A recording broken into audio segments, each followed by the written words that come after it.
Buen día, soy la maestra Adriana Ochoa y el día de hoy vamos a hacer un análisis sobre el Tratado de Libre Comercio entre Canadá, Estados Unidos y México. Voy a compartir pantalla. Un momento. Muy bien. Para ello, hay que considerar el contexto de lo que es la geopolítica. ¿Por qué? Porque tiene que ver con la parte geográfica de que América del Norte esté integrado por estos tres países: Canadá, Estados Unidos y México. Por otro lado, también está correlacionado la política interior de cada uno de estos tres países, así como la política exterior, principalmente enfocado al comercio exterior. Y sí, es como si fuera un juego de ajedrez. Muy bien. ¿Por qué se crea el Tratado de Libre Comercio de América del Norte? Muy bien. Para poner en contexto, a partir de la Guerra Fría, que inicia cuando termina la Segunda Guerra Mundial en 1945 y hasta 1991, más o menos con la caída del muro de Berlín, pues las economías entre los diferentes países jugaban un papel muy específico. Por ejemplo, en México, a finales de los 70 se vendían muchos productos electrónicos que estaban hechos en países que se conocían como los tigres de Asia, que eran Singapur, Hong Kong, Taiwán, y por ahí se me escapa uno. El punto es que se vendían mucho estos productos y obviamente tenía un impacto económico a nivel regional, por lo que a finales de los 80 y principios de los 90 empiezan las negociaciones a nivel regional de estos países: Canadá, Estados Unidos y México, hasta que finalmente el 1 de enero de 1994 entra en vigor lo que se conoce como NAFTA, con sus siglas en inglés, o en español, Tratado de Libre Comercio de América del Norte, hasta que en 2018, con los cambios de gobierno estadounidense y con el presidente Donald Trump, pues entre los comentarios que llegó a hacer era que el Tratado de Libre Comercio era lo peor que le había pasado a su país, pero que se buscaba una actualización, que en eso, desde mi punto de vista, me parece bien, y se crea el TEMEC, que entra en vigor el 1 de julio de 2020. Ahora bien, ¿cuáles son las diferencias entre estos tratados?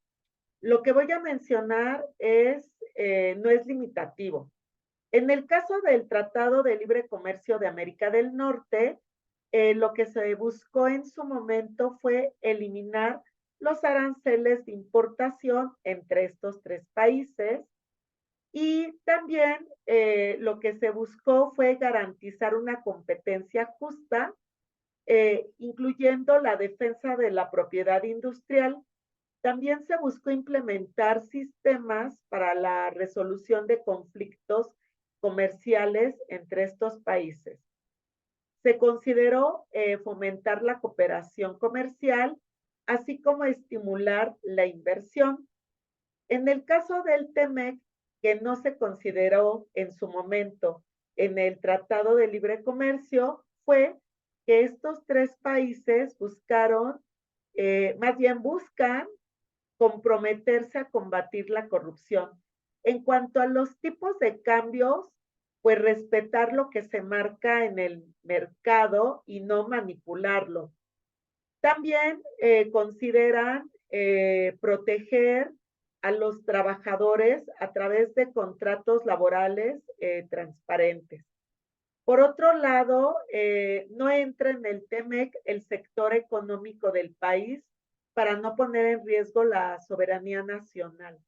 Otro ejemplo son los medicamentos biotecnológicos, que antes las patentes eran de 8 años y ahora son de 10 años.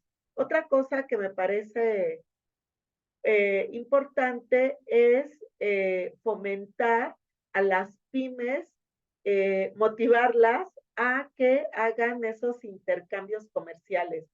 Y con estas cuestiones y avances tecnológicos, pues se considera el comercio digital. Muy bien, desde mi punto de vista, cualquier tratado tiene sus ventajas, sus desventajas. Ventajas, pues que ayuda a la economía mexicana este tipo de tratado en las exportaciones y obviamente se verá reflejado en la economía nacional. Pero por otro lado, el TEMEC considera que si se van a hacer tratados comerciales, por ejemplo, con China, pues tiene que notificar a los demás socios para que se revise y que no afecte los intereses, pues que a nivel regional.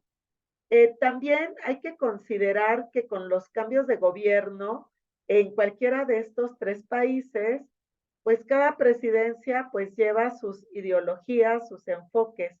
Por ello, en el caso de México, a través de cada sexenio, se crea el Plan Nacional de Desarrollo, donde es importante considerar qué estrategias puede seguir como país y mantenerse de manera competitiva a nivel internacional en el intercambio de bienes y servicios. Eso sería todo. Muchas gracias.